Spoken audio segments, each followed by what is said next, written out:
Still infertile? My son is not only a genius but also good-looking just like me. Then, let me introduce my son as well.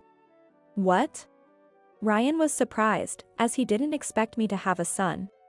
We divorced 15 years ago. I unexpectedly ran into my ex-husband after 15 years. Moreover, I ran into him with the woman who was the reason for our divorce. When I was introduced to a son who was said to be 15 years old, I introduced my own son as well. Ryan didn't seem to think I had remarried. Since Ryan and I only had daughters together, he couldn't hide his surprise. However, as I tried to leave, Ryan and Emily started to boast as if to challenge me. Afterward, I came to know an unbelievable fact, turning the situation into a real showdown. My name is Mia, a 45-year-old divorcee. Now, I'm happily remarried. After remarrying, I had one more child, making us a happy family of 5 with 2 daughters and a son. The daughters are from my previous marriage. My son, now 14, is in middle school. His name is Michael. My eldest daughter's name is Lily, and my second daughter is named Alexis. Lily is 19 years old, and Alexis is 18 years old. Both my daughters and my son are my pride and joy. Lily is currently studying at a university in England, and Alexis attends a prestigious high school. They chose their paths themselves. As a parent, I have never interfered with their decisions. Influenced by his sisters, Michael grew up to be very curious, with a thirst for knowledge. Though they are only half-siblings, the 3 of them get along very well. My current husband's name is Jason. In his area of business, he's somewhat of a celebrity. This is my family now. Today, I was out shopping with Michael in preparation for his study abroad. Due to certain reasons, Michael wears a hat and mask outside. Nowadays, many people wear masks, so it doesn't feel out of place, but Michael stands out oddly because of his height. While shopping, it seemed Michael ran into an acquaintance. "Mom, can I stay in the cafe for a bit?" "Sure, I'll continue shopping then." With that, Michael entered a cafe. Despite being in middle school, Michael is quite mature and has many adult friends. I believe the person he met at the cafe is a university student. Thinking about this, I enjoyed shopping on my own for the first time in a while. Suddenly, I was approached by someone. "Aren't you Mia?" "What?" When I turned around, there stood a man I had hoped never to see again in my life. It was my former husband. His name is Ryan. He's 3 years older than me, so he must be around 48 now. "Hey. How have you been? You've really changed. You used to be so plain." "Is that so? Well, goodbye then." "Hey, wait a minute." I wanted to leave that place as quickly as possible. I had nothing more to discuss with Ryan. We met at a mixer. He was very proactive, and I, being serious and cautious, was drawn to him. Ryan pursued me aggressively. My friends warned me, "He's definitely a player, be careful," but I was flattered by the attention and got carried away. My feelings for him grew stronger. That's why I agreed to date him after our second date. Ryan was overjoyed, like a child who had just received a toy, and it made my heart flutter. I thought he was genuinely happy to be with me. He's not just flirting around but is someone who expresses his emotions honestly. That's what I believed. Looking back, I can only think, love is blind. Our relationship was going smoothly. At that time, I was still 25 and perhaps the appeal from an older man was enticing.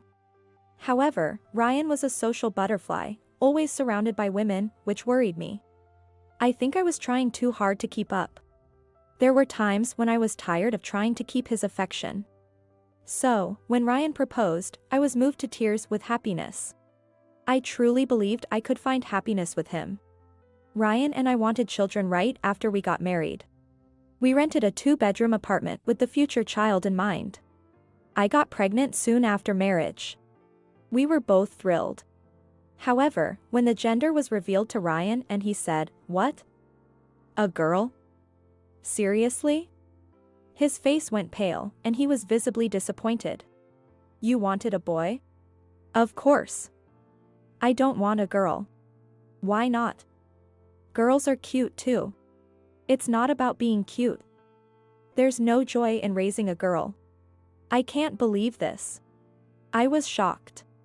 Until then, I hadn't felt any major differences in our values, but this revealed a significant divergence. After that, he wouldn't even touch my belly. As my belly grew, I needed help, but he offered none. It became too hard for me, so I went back to my parents' house to prepare for childbirth. Then, my daughter was born. Ryan did not come when I gave birth to our daughter. My parents were furious about this. I stayed at my parents' house for about 3 months before returning home. But Ryan didn't welcome me back. His attitude was far from welcoming and was more like, "You're back already?" Even when I was feeding the baby, he said things loud enough for me to hear. Why did it have to be a girl? I wanted a boy. Don't say things like that, she's a lovely girl. She's not cute. Maybe the next one will be a boy? You better make sure it is. I researched extensively and did many things to increase the chances of having a boy.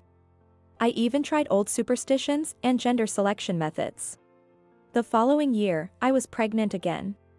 But it was another girl. I was thrilled to have 2 girls, they were adorable. I dressed them in matching outfits and doted on them. But Ryan was cold towards our daughters. Hey, don't waste money, you bought more clothes, didn't you? They weren't that expensive. But buying 2 of the same outfit is extravagant. Gradually, Ryan began to take his frustrations out on me. Why can't you have a boy? There must be something wrong with you. Girls are great too. I want a boy. He would say such things in front of our daughters without hesitation, and I no longer wanted to talk about children with Ryan. I believe even small children can sense when they're being spoke about in such a way by their own father. I poured all the love of a father and mother into my daughters. Ryan's behavior escalated over time. When the children were playing inside the house, he would start yelling at them on a whim. This led to constant arguments between Ryan and me. Shut up. Go away. I'm tired from work. You're an eyesore. Hey. Don't talk like that. Why don't you play with them? They're not attached to me. They're not cute. How can you say that? Don't say such things in front of them. If they're not attached to you, it's because you don't try to engage with them. They won't understand. It's fine, they seem stupid anyway. I couldn't tolerate this. I took the children and went to my parents' house for a few days. I thought I wouldn't return until I received a call from Ryan. He called soon enough, but his first words were not an apology. You're neglecting your duties at home. Come back immediately. You should do it yourself. Do you know who's earning the money you live on? Do your job properly. Although it was frustrating for me, I was saving on work to raise the girls. Our living expenses were covered by my husband's earnings. I had no choice but to listen to his demands.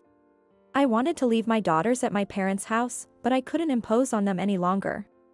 I didn't want to be separated from my daughters either, so we all returned together. Finally back, huh? Get to cleaning. The house was a mess. Food was left out, trash was everywhere, and laundry was piled up. Lily, despite her young age, helped me clean up. Alexis tried to appease Ryan's mood. They were only 4 and 3 years old. While I knew something had to change, I was mostly just troubled about what to do. After some time, I returned to work. But with reduced hours, my earnings were lower than before. Dependent on Ryan, I endured it all for the sake of our livelihood. I lacked the courage to become a single mother with 2 daughters. However, Ryan's attitude towards our daughters only worsened. You're in the way. Go somewhere else when I have a day off. I witnessed him saying such things to our daughters. I thought to myself, this might be the limit. The word divorce crossed my mind. Realizing I would be lost if I just divorced him immediately, I first changed my job to prepare for the divorce. President Jackson at the firm was very sympathetic to my situation and accommodated me throughout the divorce process. It was right after I secured the job that the divorce became a reality. Hey, let's get a divorce. Ryan suddenly said that to me. I had been considering divorce too, but I was taken aback by the suddenness of it all. Since Ryan was also thinking about divorcing me, I saw it as an opportunity. I'll take custody of the girls. Sure, sure. Take them. I felt uneasy about Ryan's attitude. Intuition led me to hire a detective agency. Actually, this was also a suggestion from Mr. Jackson, the president of my new workplace. He even advanced the money for it. Of course, I intended to pay him back later. He introduced me to a detective agency he knew. Then, the results came out immediately. Ryan had a mistress, apparently named Emily. She is a younger woman than me. I was shocked to learn that Emily was pregnant. That child is likely Ryan's. Hey, hurry up and sign the fill in the papers. Before that, there's something we need to discuss. I revealed everything I had learned from the detective agency. You've been snooping around behind my back? So what? Is that what matters now, after you've been deceiving us all this time? When I continued to confront Ryan out of sheer frustration, he started to lash out in retaliation. It's your fault for being a failure and only giving birth to girls. What did you say? Emily is having a boy, fulfilling my wishes, unlike you. It's natural I'd value her more. I'm asking why you had an affair before she even got pregnant. That's because I started seeing you as a failure, and I had no desire for you. I'm attractive, women can't leave me alone. Ryan, without a hint of remorse, was justifying his infidelity. Moreover, he blamed me for only giving birth to girls. Such an absurd claim. I couldn't understand his obsession with having a boy. Why do you care so much about having a boy? Girls are stupid creatures with no earning potential, and they won't give anything back in the future. I hate the idea of continuing to spend money on them. I was so angry I felt like I was going to lose it. It was infuriating to have married a man who held such views, especially with the advances women have made today in society. I only asked for a fair share of our assets and finalized the divorce. The amount was just enough to repay the detective agency with a little extra left over. There was a reason for that. Above all, I wanted to get the divorce over with quickly for the sake of my children. Initially, Ryan was not satisfied with the proposed amount, and it seemed like we were heading for a divorce mediation involving lawyers. I wanted to distance myself from this man as soon as possible. I wanted to take my daughters away from his influence quickly. That was my top priority. Since then, I haven't met him even once. There were no requests for visits with my daughters. And now, here we are, meeting by chance. Ryan was not alone. Behind him stood Emily, his mistress from that time, and a boy who I assumed was the child conceived back then. Then, Emily approached me and looked me up and down. The boy, who was watching from behind, had a look of disgust on his face. I couldn't tell if he was looking at me or Emily. The boy seemed to be about the same age as Michael, probably in middle school. But the disdainful look he gave made me feel uncomfortable, even though I knew I hadn't done anything wrong. Oh, so this is Ryan's ex-wife? Wow. Emily looked me over as if assessing my worth, from head to toe. What do you want? Nothing. Ryan noticed my gaze shifting towards the boy. This is my son Jake, 15 years old. He'll be a high school student next year, accepted into a prestigious school as a special scholar.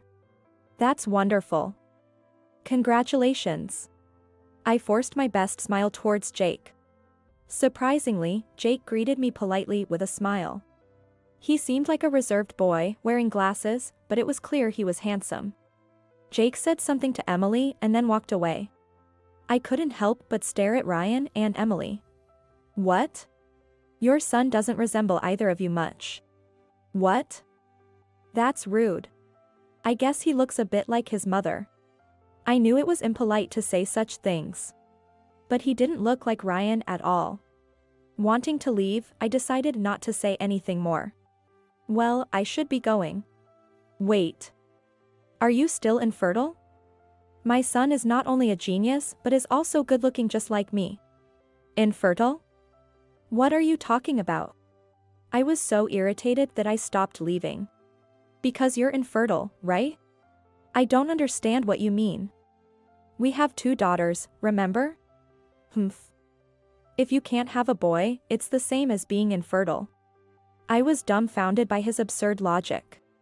Even after 15 years, nothing had changed about him, which was disappointing.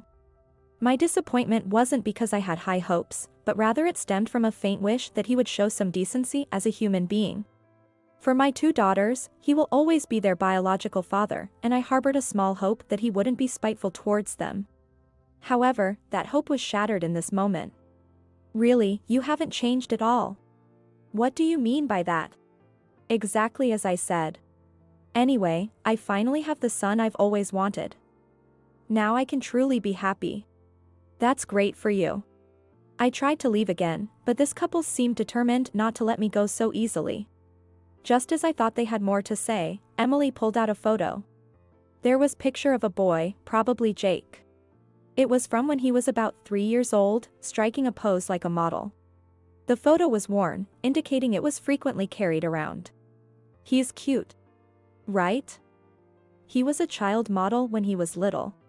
Is that so? I responded with a smile, maintaining my facade, but my expression faltered at the words Emily spoke next. Well, your daughters must be plain, I guess. What did you say? Just saying. Saying so, she looked at me and gave a half smile. You don't know anything about my daughters, do you? I don't, but I can imagine. Don't make baseless comments. Emily began to boast about her son with a triumphant air, talking non-stop. She kept going on about how he was scouted in a park when he was young and how he's been receiving top-tier education from an early age. Even though I hadn't asked about any of it. I couldn't help but think to myself, what exactly is top-notch education, and who decides what qualifies as top-notch anyway? Being single must lower the educational standards, right? It narrows down what they can do, and that's just unfortunate for your children. Isn't it? At this point, even I reached the end of my patience. From what I'm hearing, it seems you're under some misconceptions. Misconceptions? First off, I've remarried. What? I remarried shortly after leaving you. I had worked tirelessly, carrying the burden of raising 2 children. I was prepared to face life as a single mother. Actually, my current husband is the president of the company I work for. He is the one who supported me through my divorce. He's an entrepreneur. The company I was with was newly established. He worked there only initially and has since handed over the presidency to someone else. My husband was the head of a conglomerate that holds several companies. I only found out about this after we started dating. What's your last name now? Jackson. Jackson, as in the Jackson Group. That's right. Emily was speechless, stunned. I haven't heard any of this. Why do I have to report to you? So, Lily and Alexis are? Of course, they're now part of the Jackson family. My husband adores them. I shared that Lily is currently attending a university abroad. When I mentioned the name of the university, Ryan seemed to recognize it, his face surprised as if he'd been slapped in the face. Lily plans to assist in my husband's business in the future, which is why she's studying business management abroad. You wouldn't have been able to afford to send them to England on your salary, so thanks for the divorce.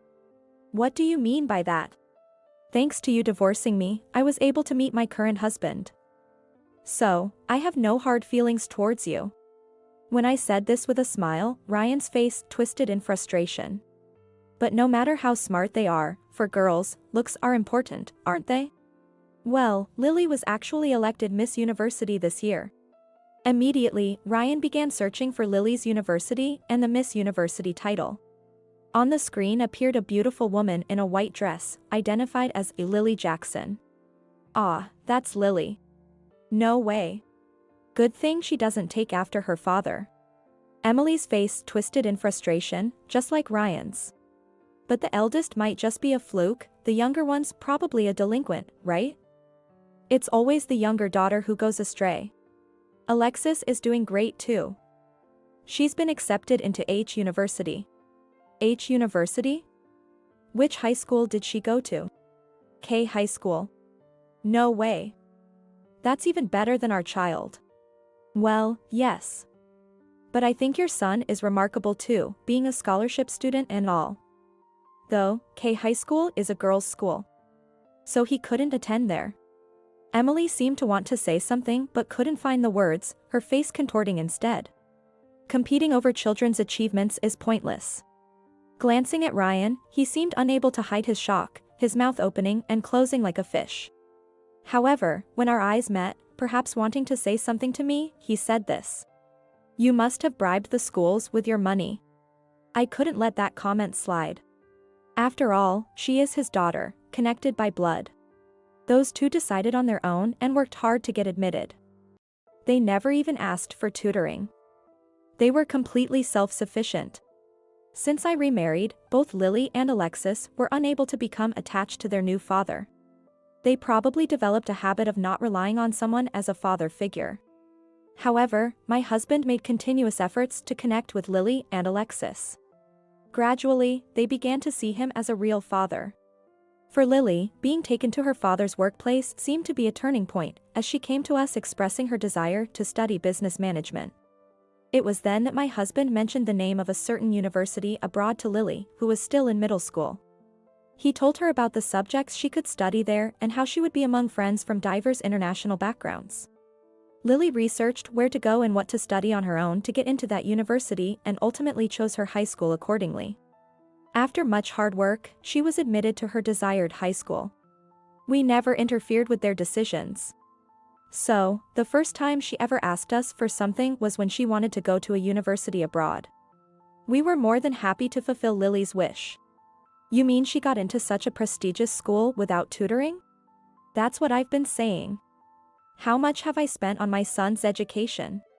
"It's fine. He's grown up to be wonderful because of it. He'll surely repay you." Indeed.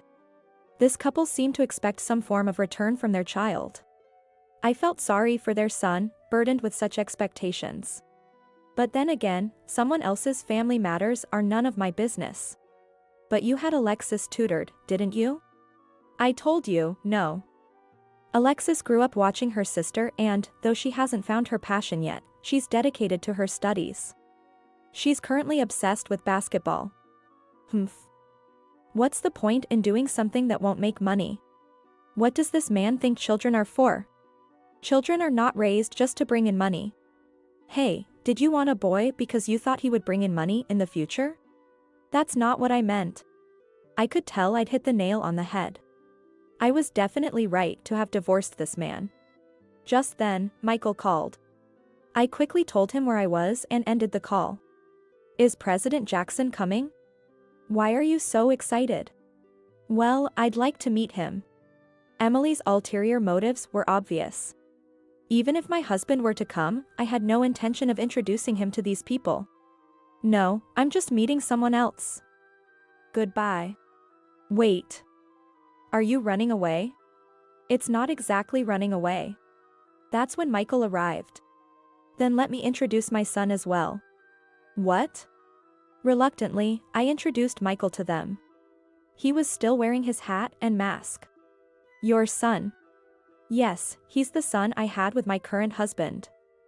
He's in his second year of middle school." "But you were always having girls."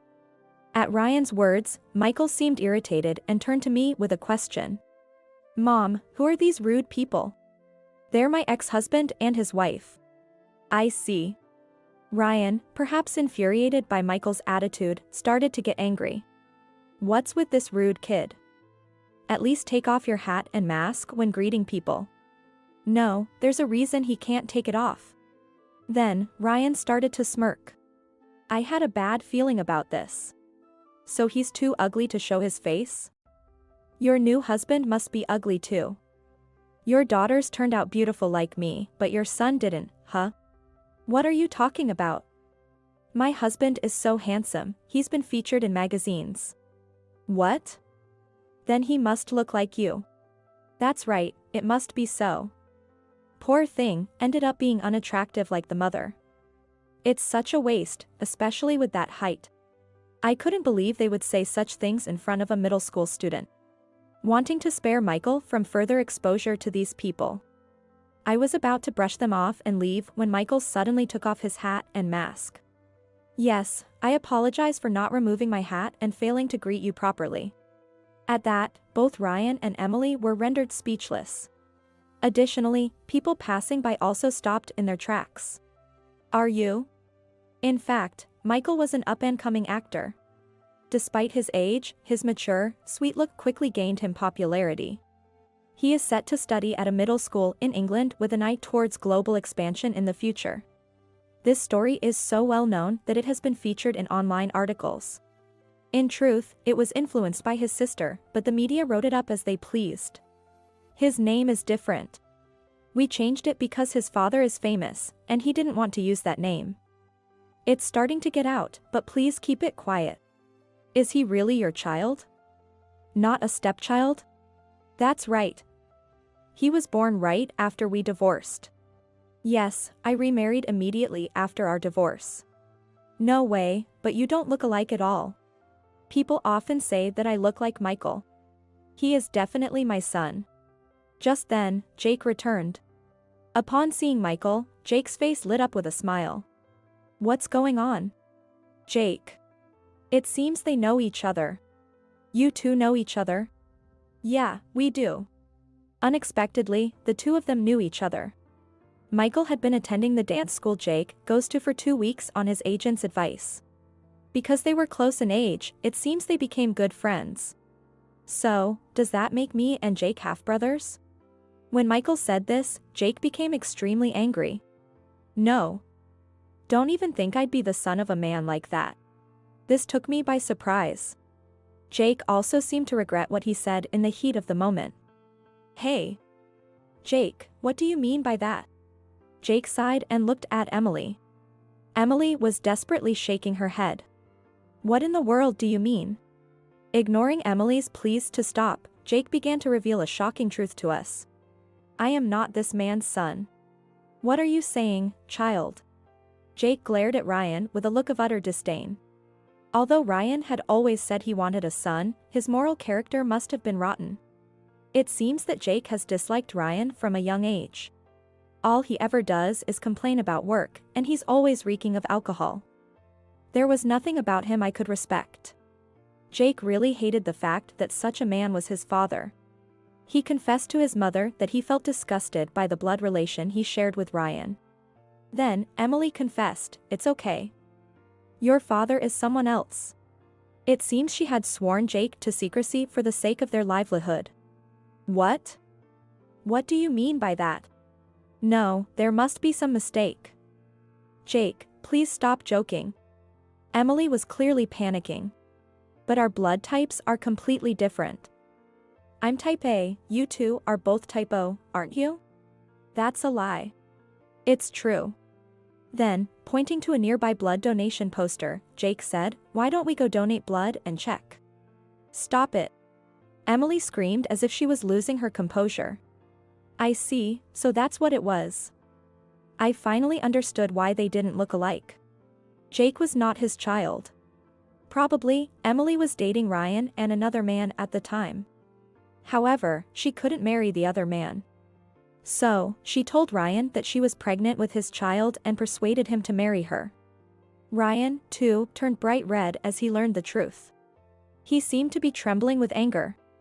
So, he's not my child? What do you mean by that? It's not like that. There's a reason for everything. What reason could there be? Ryan seemed not to care that there were people around. In fact, he probably couldn't even see them anymore. He was yelling at Emily loudly. So you've been deceiving me all this time. It's not like that. There's a reason for everything. But even though Jake isn't related by blood, he looked up to you as his real father. It doesn't look like he admires him at all. So you've always believed he was your son. But isn't it unusual not to notice for 15 years? Isn't that proof that you haven't been engaging with your child? Shut up. It's none of your business. That's right, it's none of my business, so I'll be leaving. Before I knew it, a crowd had gathered around us. I didn't want Michael to get involved in this mess, so I decided to leave Ryan and Emily arguing and walk away. It was convenient since many people were interested in the commotion. So, we'll be going now. Ryan, who seemed not to care about us anymore, was yelling at Emily, who was crying and begging for forgiveness. Only Jake said goodbye to us. It felt as if he was saying with his eyes, "Please leave while you can." We escaped in a nearby taxi. "I'm sorry for making you feel uncomfortable. You're the one who had a tough time, right?" "I'm okay." Michael patted my back to comfort me. Days later, Michael seemed to have met with Jake and told me what happened afterwards. Ryan, furious at being deceived for 15 years, confronted Emily with a divorce. After a lot of arguing, they eventually got divorced. Emily, who had been a stay-at-home mom, didn't want to work and hence didn't want to divorce Ryan. "Do you think I can really re-enter society now?" "That's not my problem." Ryan coldly brushed her off. Jake was initially taken by Emily, but unable to trust his mother either, he had his grandparents adopt him. The grandparents decided to cut ties with their daughter Emily, and she was no longer able to see her son. Of course, Jake also refused to see her. Emily is now doing day labor at a factory to make ends meet. Both Ryan and Emily ended up alone. Worried about his old age, Ryan repeatedly showed up in front of Jake. It's pitiful to talk about life after retirement with a middle schooler. Moreover, they're practically strangers now, with no blood relationship. Jake said he doesn't have any particular memories of playing with him or of him actively attending Jake's school events. So, he was troubled by the sudden fatherly facade. Later, Emily, rejected by her son, went to apologize to Ryan. "Please, let's start over, just the two of us. How can I trust you? Never show your face to me again."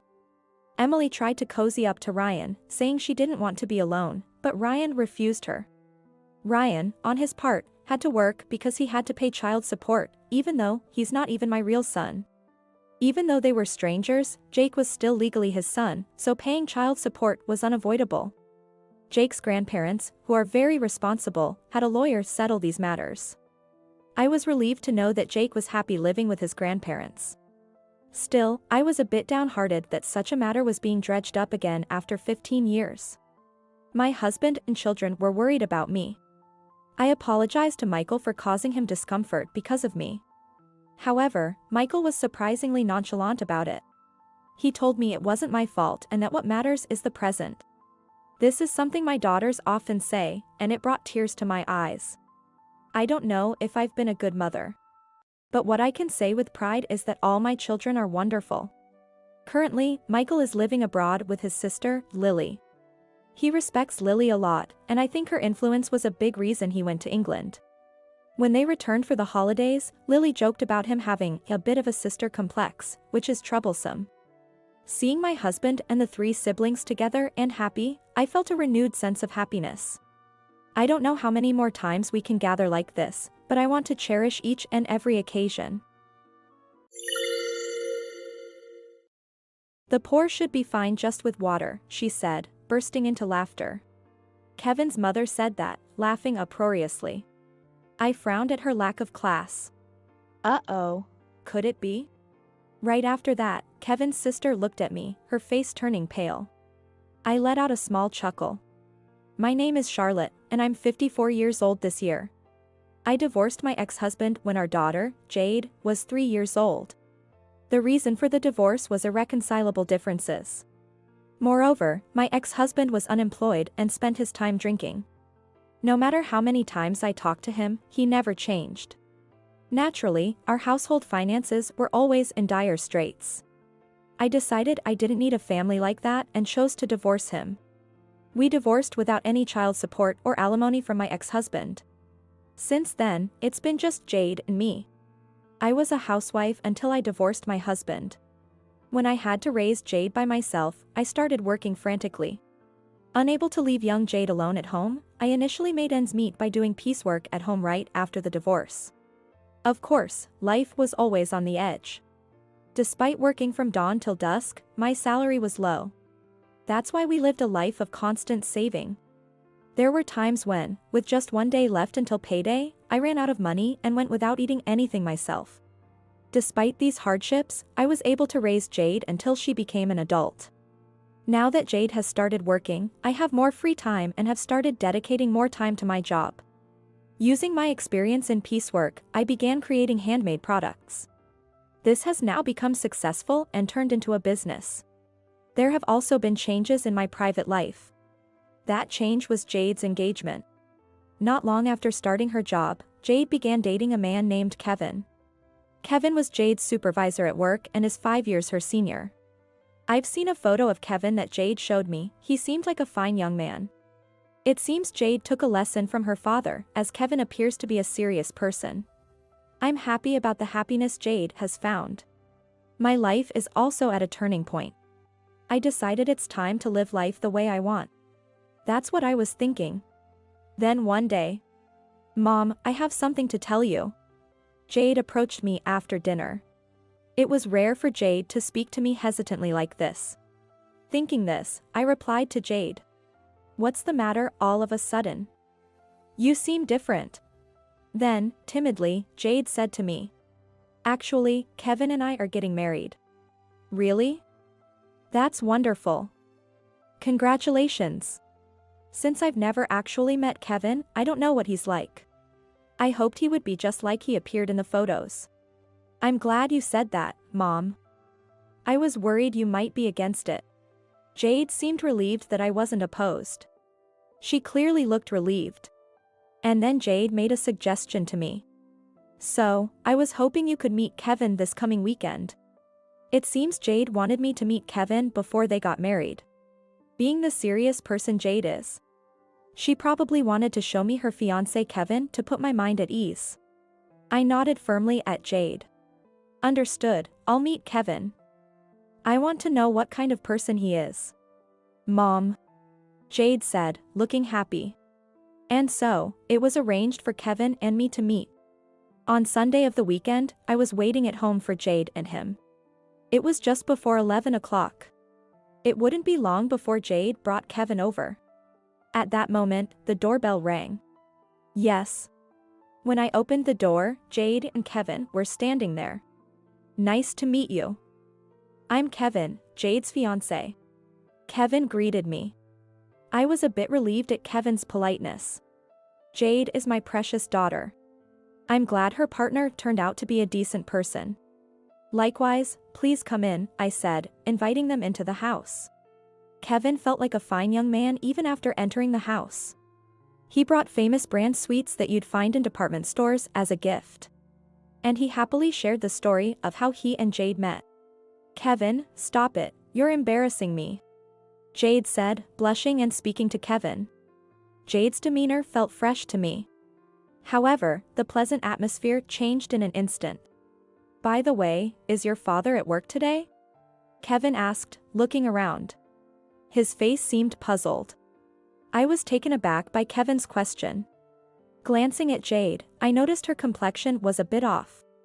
She must have kept it a secret from Kevin that we were a single-parent family. Honestly, it was wrong of Jade to keep it a secret. In old-fashioned households, single-parent families often face prejudice. I braced myself to explain the situation to Kevin. Jade might not have mentioned it, but, actually, I'm divorced from my husband, and it's just been the two of us, I said. Then, Kevin's face, which had been smiling until then, went expressionless for a moment. "What's wrong?" I asked Kevin, feeling anxious. Maybe it was a mistake for me to be the one to tell him, I thought. But in the next moment, Kevin was already smiling again. "It's nothing.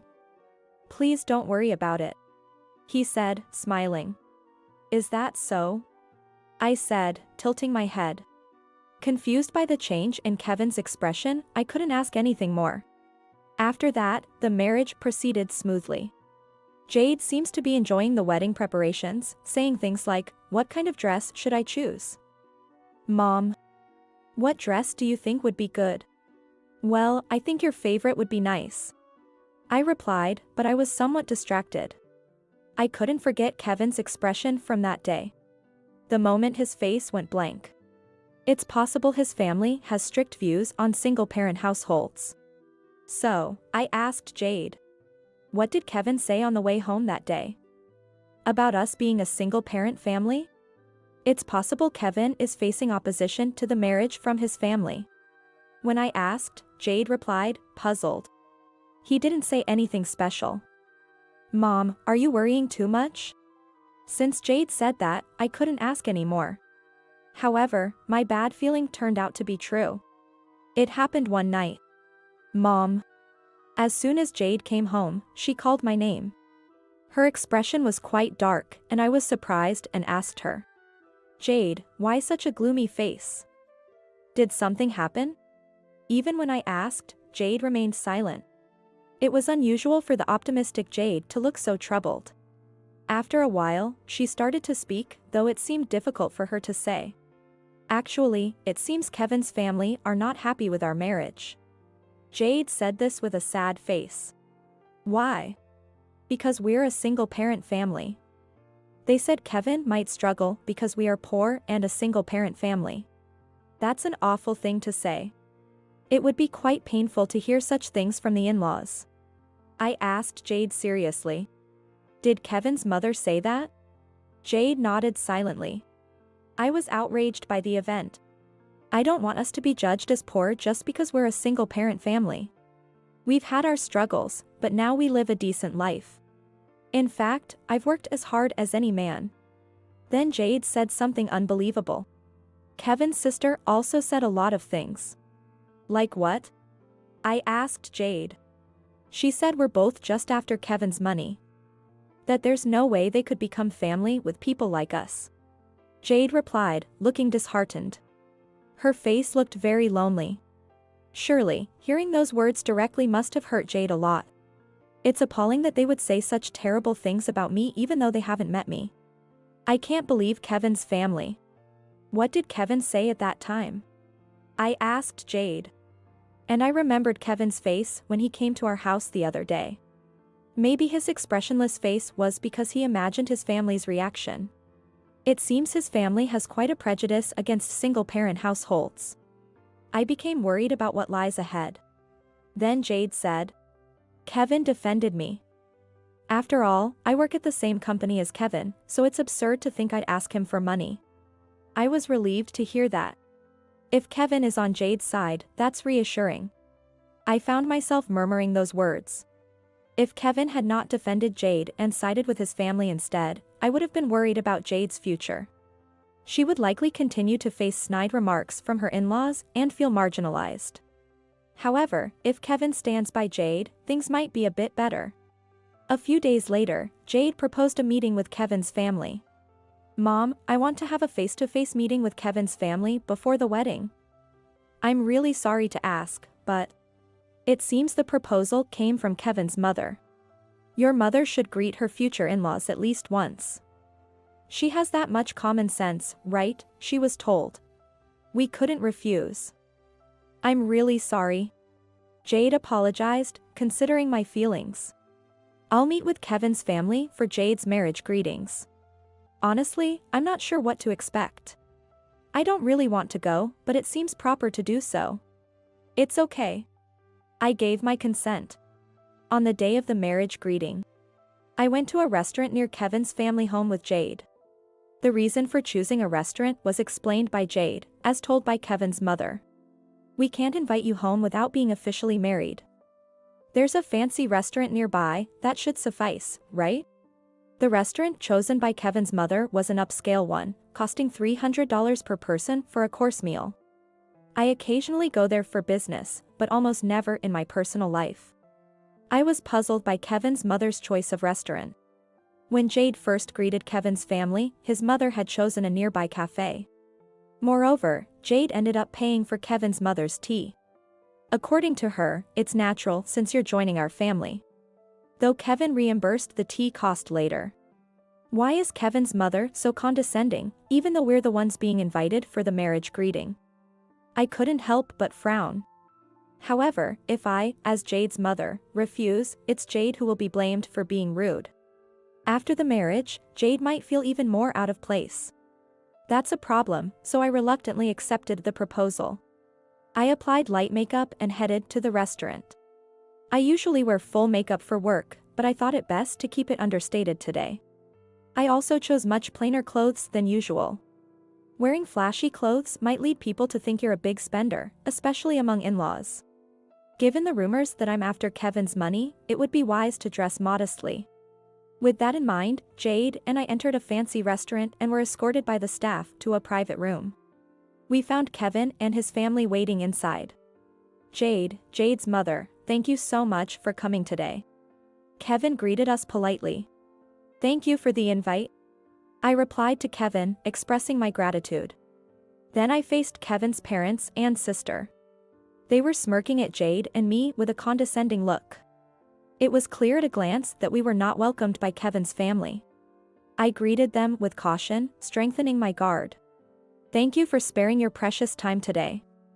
My name is Charlotte, Jade's mother. I look forward to getting to know you. Then, Kevin's mother smirked and said, I don't particularly feel like looking forward to it, you know. Mom. Kevin admonished his mother, but she was unfazed. After all, being from a single-parent family is problematic, isn't it? You must be struggling with money. Even your clothes are so plain. She looked me up and down. Then, she snorted disdainfully through her nose. It seems my decision to wear deliberately plain clothes backfired. Kevin's sister also made snide remarks while laughing. You could have married someone more decent. Kevin really drew the short straw, didn't he? Taking in a poor mother and daughter. I was irritated by her comment. Such remarks are incredibly rude, especially for a first meeting. However, I couldn't disrupt Jade's marriage. Excuse me. I reluctantly took my seat.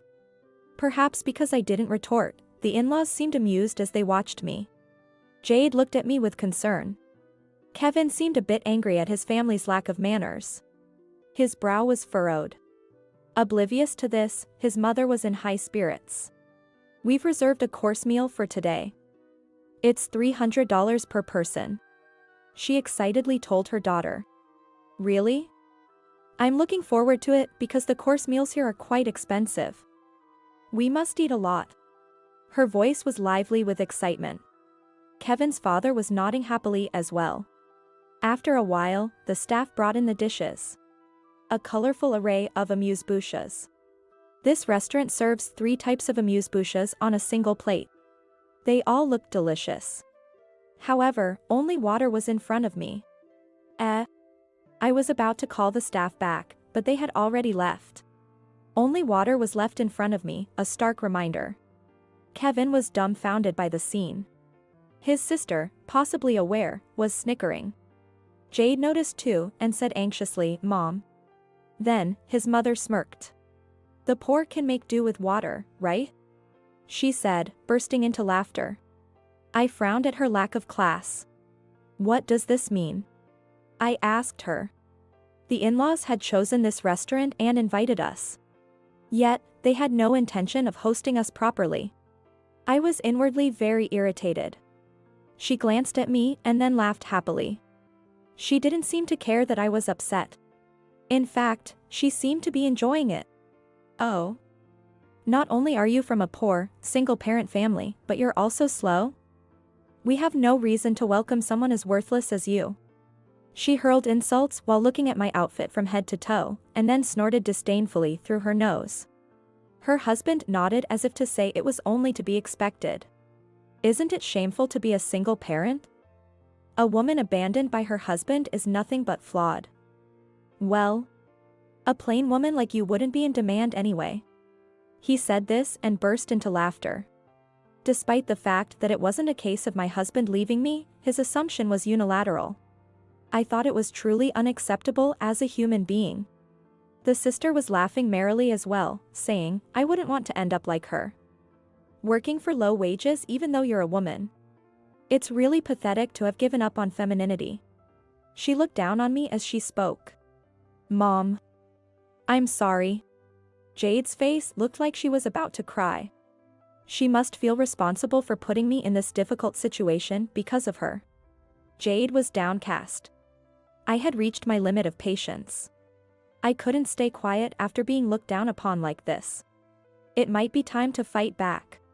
At that moment. Enough already.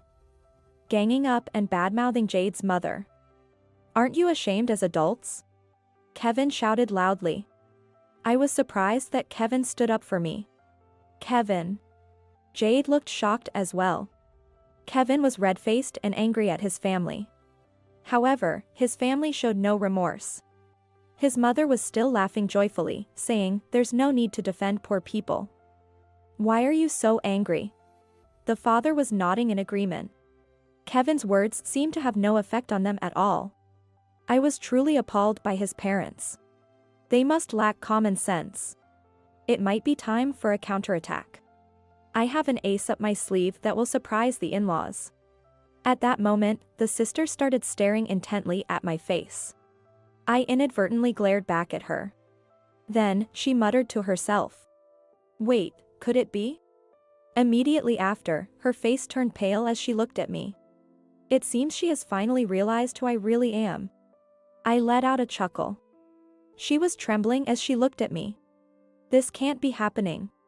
Noticing her condition, the father asked her in confusion. What's wrong with you? You've been acting strange. The mother was also surprised, looking at her. Oh, no, you're as pale as a ghost. Are you feeling unwell? She spoke words of concern to her daughter. Yet, her trembling didn't stop. Considering the fact she had realized, it was understandable. Then, she quietly asked her father a question. Dad. The company you work for is Thompson Handicrafts, right? She looked intently at her father, seeking confirmation of the truth. Thompson Handicrafts is a small to medium-sized company with about 100 employees. The salary is less impressive compared to major companies. And I'm familiar with Thompson Handicrafts, the company Kevin's father works for. Because it's related to my work. Laughing, he said. What's with the sudden question? I may not look it, but I'm working hard as the head of the sales department. And he continued. I even got you a job at our company through my connections. Be grateful. He laughed heartily after saying that. Of course, that makes sense. She looked defeated and disheartened. Her father asked her, puzzled. But why are you asking that? Are you trying to brag about working full-time because this poor woman is probably a temp worker? He looked down on me with disdain. I vowed to myself that this man would pay for his words. Then, she sighed lightly and started to speak. Dad, don't you know who our company's clients are? Our company's clients? He asked, puzzled. Kevin's mother had a blank expression on her face. It seemed she, being a full-time homemaker, couldn't quite grasp the situation. She began to explain, albeit with some difficulty. I've met Jade's mom before, inside the company.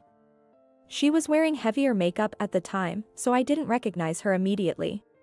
He seemed confused. What do you mean, inside the company? I remember the faces of all employees, including part-timers, but I don't recall such an old lady. I frowned at the insult of being called such an old lady. However, he seemed preoccupied with other concerns. Hearing the mention of inside the company, he appeared to be desperately trying to recall something. However, it's no surprise he doesn't remember me since we never spoke directly. As I thought this, she started to apologize. Jade's mom, I'm truly sorry for everything. Seeing her behavior, the parents began to get agitated. Why apologize? There's no need to say sorry to such a poor person, said the mother. Exactly. Don't you have any pride? Apologizing to a poor person like this? He yelled at her. She glared fiercely at her parents. Dad, Mom. Jade's mom is actually very wealthy, way more than Dad. What did you say? He glared at her. He probably never expected his own daughter to say something like that. Her mother also shrieked hysterically at her words. How could you say such a thing? She said in a resigned tone. Because Jade's mom is a president. I've served her tea in the company's reception room. You know green bags, right? At that name, he froze. Then, he slowly turned his head towards me with a creaking sound. I intentionally chuckled. His face turned pale. Green bags? Isn't that the brand President Thompson finally managed to collaborate with? Then Kevin's mother screamed. Green bags? That's the brand with stores and department stores, right? Even my bag is from there. She kept glancing at her bag multiple times. When we entered the private room of this restaurant, a familiar bag caught my eye. She was holding that bag carefully under her chair. Though it's against etiquette in a high-end restaurant, it must be her favorite bag. I chuckled softly and informed her. That's a magazine freebie, isn't it? I'm honored that you're using my brand for it. Her face turned bright red. She then looked down, seemingly embarrassed. She must be feeling ashamed that her bag was revealed to be a magazine freebie. I quickly pulled out my business card from my card holder. I am Charlotte Green, the representative of Green Bags.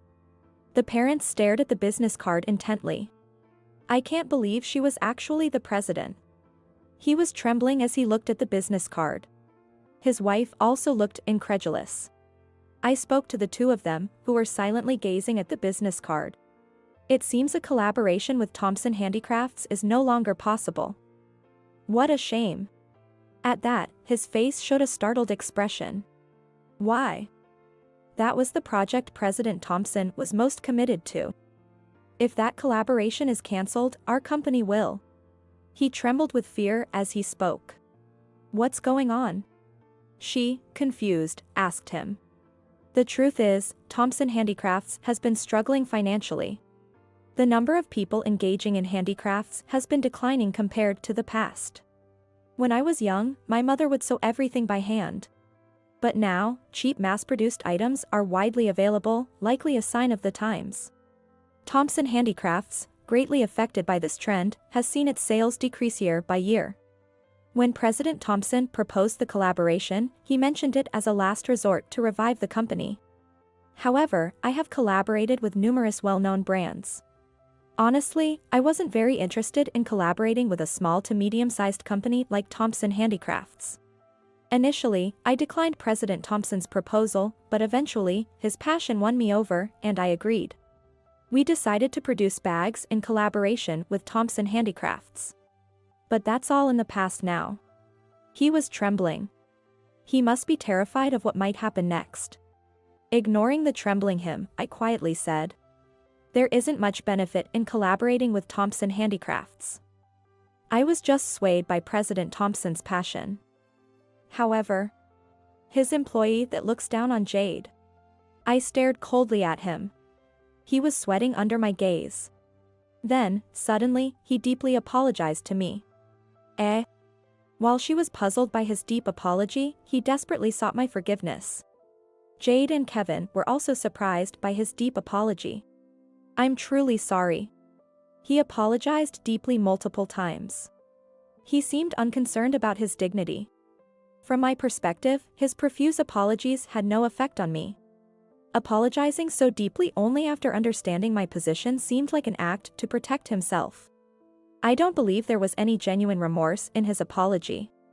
I spoke with an icily cold voice. An apology now, after all the disdain you've shown towards Jade and me?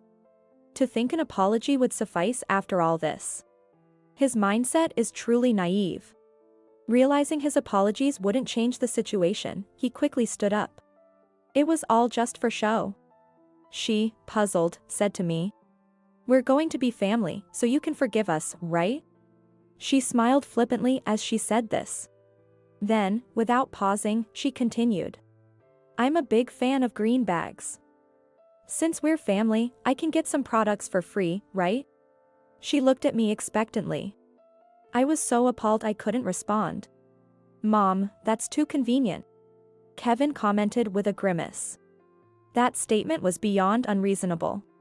Yet, she, not understanding, became sullen. Why not?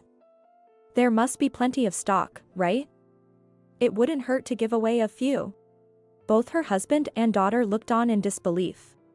I told her flatly. Our products are not to be given away for free. After all, you are still strangers to us. She looked frustrated at my words. But Jade and our Kevin are getting married, right? That makes us family. You should be providing financial support as family. You're a president. After all. She said this nonchalantly. After repeatedly calling us poor, she still has this attitude. It seems she has not reflected at all. Finally, Kevin lost his temper at her attitude. Mom, you change your attitude just because you found out she's a president. Aren't you ashamed? Kevin, his face flushed with anger, rebuked his mother. However, she just laughed it off, unbothered. It's fine. Presidents have money to spare, right? Share a little with us. I quietly told her. Even if Jade and Kevin get married, I have no intention of associating with you. She approached me with a surprised look. Don't say that. Once Kevin gets married, we'll be family anyway. Giving away a bag or two wouldn't hurt. I was truly irritated by her. As I was contemplating how to respond, Kevin stepped between me and her. Kevin, I asked, and he made a troubled face. I knew you were the president. I kept silent because I was sure my parents would trouble you if they found out. His father looked regretful at Kevin's confession. You knew? If you had told me, I would have. You would have acted like mom, right? Kevin looked at his father with a cold gaze. What kind of attitude is that towards your parents? Keep this up, and you'll be disowned. He shouted at Kevin. Jade was flustered by the exchange. Kevin sighed and declared.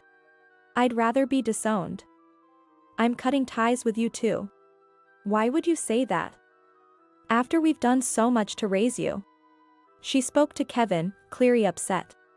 Both his father and sister were stunned, staring at Kevin. They likely never imagined he would speak of severing ties. I want to cherish Jade from now on. I don't need a family that disregards Jade and her mother. Kevin. His mother broke down crying on the spot. His father and sister were dumbfounded. Being disowned by their own son, whom they had doted on, must have been incredibly hard for them. But it was a result of their own actions, starting with his mother. Please live with regret for the rest of your life. I imagine you'll face many hardships in the future. I chuckled and added my comment. Jade then joined in. We won't even inform you if we have children.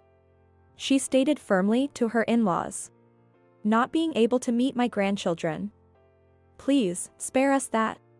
Her cry of agony filled the room. Amidst this, Kevin quietly added. We're done being a family. At his words, his father and sister seemed to want to plead with us, their faces tearful. Ignoring them, Jade, Kevin, and I left the restaurant. Later, I heard that Kevin's father and sister were fired from their company. The day after the incident at the restaurant, I told President Thompson that I wanted to cancel our collaboration. Despite his many attempts to persuade me, I refused.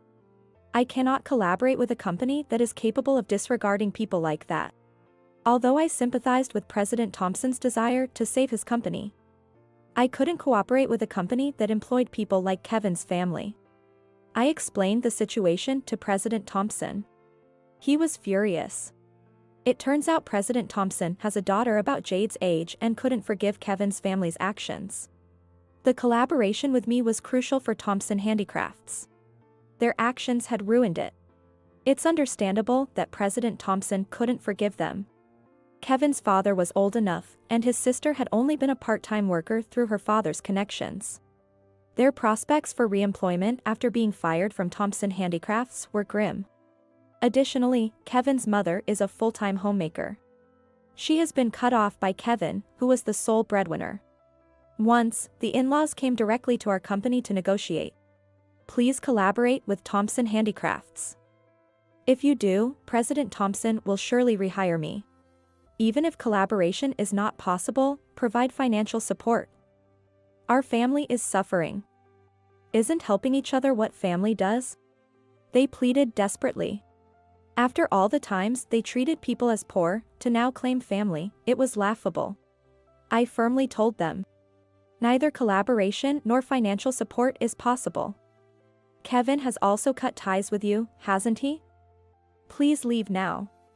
But the parents wouldn't leave. But they tried to cling to me somehow. I firmly reiterated to the parents. Do not appear in front of me ever again. If I see you again, I will call the police. Perhaps because I mentioned the police, the father said, please, anything but the police. We won't come again, and took his wife away. Their clothes were dirty, they were likely not living well. These were the people who had once scorned others as poor. It was nothing but poetic justice. As for Kevin's sister, I heard she became completely reclusive. She's struggling to find a job, and it doesn't seem like she'll be getting married anytime soon. She barely leaves her room, pessimistic about what lies ahead.